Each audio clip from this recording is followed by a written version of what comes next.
Bonjour à tous et bienvenue sur boursicoté.com pour cette nouvelle analyse technique du CAC 40 en point intraday avec une configuration qui est stationnaire puisque là où le cessez-le-feu en Iran semble respecté, on a commencé ici à vouloir imprimer une poursuite de mouvement haussier, mais c'est l'échec puisqu'on ne casse pas le point haut de la séance précédente et donc on se stabilise juste au-dessus de la zone des 7620 points.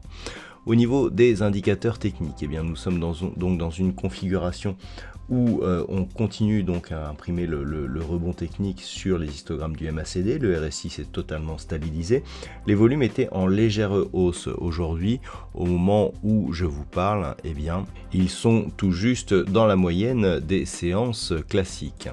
Donc on est pour l'instant sur ce qui semblerait être une pause dans la dynamique haussière au niveau du palmarès des valeurs. Donc au moment où je vous parle, le CAC 40 gagne 0,13%, Stellantis tire son épingle du jeu avec un gain de 4,4% au moment de cette analyse, Accor Hotel plus 1,8%, Thales plus 1,6%, Dassault Systèmes et Veolia Environnement sont sur des hausses proches de 1%. Au niveau des plus fortes baisses, on retrouve Kering, moins 1,4%, Société Générale, moins 1%, derrière Publicis Groupe, Schneider Electric ou L'Oréal sont sur des baisses proches de 0,5%. Donc on le voit, c'est assez partagé, le marché progresse légèrement dans des volumes moyens, donc clairement il semblerait que l'annonce de la veille concernant justement le cessez-le-feu qui n'a semble-t-il pas été total dès le début, semble cette fois-ci entériné. Toutefois, il reste des inquiétudes liées aux tensions commerciales, puisque les droits de douane initiés par Donald Trump sont toujours à l'ordre du jour.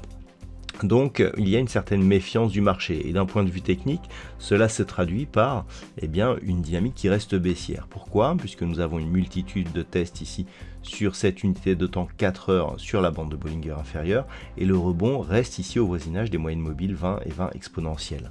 Donc cela nous indique que dans le cas d'une alternance de contact entre moyenne mobile et bande de Bollinger inférieure, nous sommes toujours dans une dynamique baissière. Certes, nous sommes sur le haut du trend baissier actuellement, mais pour l'instant, on n'a pas invalidé la direction baissière de ce mouvement. Donc, ce qu'il va falloir surveiller, c'est éventuellement, une hausse qui commencerait justement à invalider la poursuite de ce mouvement baissier. Là, on a une zone intermédiaire qu'on voit très bien en intraday, c'est sur la zone des 7706 points. On voit cette zone qui a tantôt été support, tantôt été résistance, souvent franchie sur gap. Cette zone qui a été support puis qui est désormais résistance, en cas de franchissement, commencerait à nous donner des signaux de retournement. On est assez proche ici de la zone des 7725 points, donc grossièrement, on peut considérer qu'au-delà de cette zone, on commencerait à avoir des signaux de changement de tendance.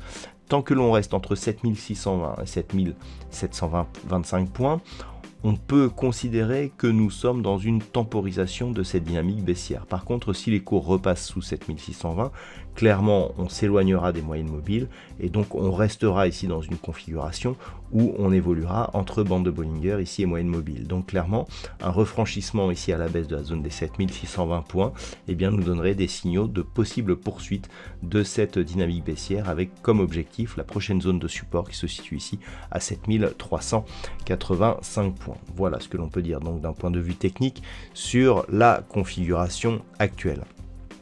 Au niveau du calendrier macroéconomique, donc il n'y aura pas de statistiques majeures ce matin du côté de l'Europe. Cet après-midi, nous aurons un deuxième passage au congrès de Jérôme Powell, ce sera aux alentours de 16h.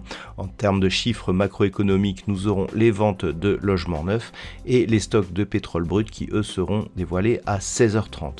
Voilà, c'est tout pour aujourd'hui, je vous souhaite de passer une bonne séance, on se retrouve dès ce soir pour toutes les autres analyses techniques du site boursicoté.com.